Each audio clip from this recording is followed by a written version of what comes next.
আসসালামু আলাইকুম ওয়া রাহমাতুল্লাহি ওয়া বারাকাতুহু। সম্মানিত প্রিয় নাজিরিন, আজকে আমি আপনাদের জন্য খুবই মুজাররব ও শক্তিশালী একটি আমল নিয়ে হাজির হয়েছি।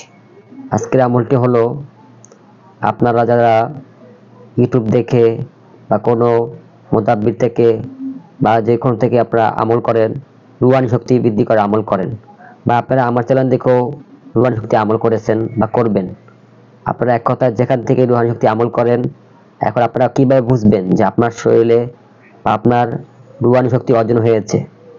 আজকের এই তদবিরটি হলো আপনার শরীরে রুহানি শক্তি আছে কিনা, আপনার ভিতর আছে কিনা চেক করার মোজারব একটা পদ্ধতি নিয়ে হাজির হয়েছি এবং সহজ একটা পদ্ধতি নিয়ে আসছি। ইনশাআল্লাহ আপনারা খুব সহজে বুঝতে পারবেন আপনার এই শক্তি অর্জন হয়েছে কিনা। এর জন্য আপনারা কিভাবে করবেন, এখন এই তদবিরটি আমলটি বুঝে নিন। সর্বপ্রথম আপনারা কি করবেন, আপনারা দুরূদ শরীফ মানে দুরূদ ইব্রাহিম 3 বার পড়ে নেবেন।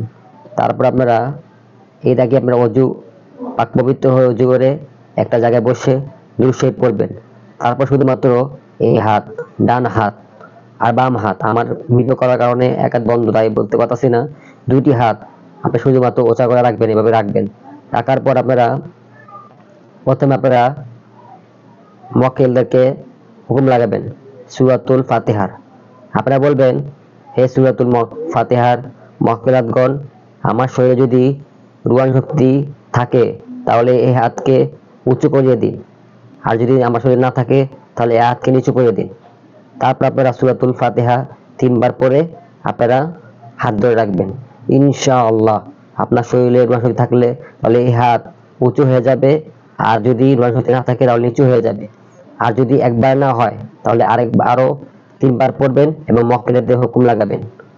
আপনার যদি রুহানি শক্তি অর্জন হয়ে থাকে তাহলে দেখবেন আপনার এই হাত উঁচু হয়ে যাবে, আর যদি রুহানি শক্তি না থাকে তাহলে এই হাত আপনার নিচে হয়ে যাবে।